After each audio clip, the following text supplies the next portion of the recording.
নোয়াখালীতে এটিএম আজহারুল ইসলামের মুক্তির দাবিতে ছাত্র শিবিরের বিক্ষোভ মিছিল ও সমাবেশ পালিত হয়েছে।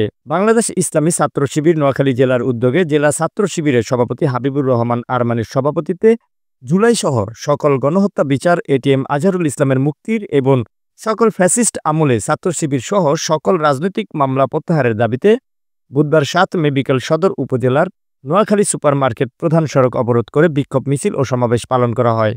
শাপলা চত্বরে ছাত্রদের গণহত্যা বিচার ও শেখ হাসিনার ফাঁসি, আওয়ামী লীগ নিষিদ্ধ করার দাবি করেন। এ সময় বক্তাগণ তাদের বক্তব্যের মাঝে আইন উপদেষ্টাকে লক্ষ্য করে করার সমালোচনা করেন এবং এটিএম আজহারুল ইসলামকে মুক্তি না দিলে লাগাতার আন্দোলন করবে বলে তারা জানান।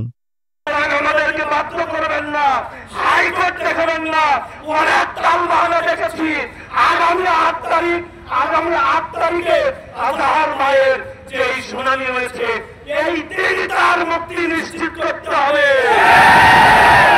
লাগাতার কর্মসূচি, এমন কর্মসূচি আসতে পারে চেয়ারের পায়া ভেঙে যাবে।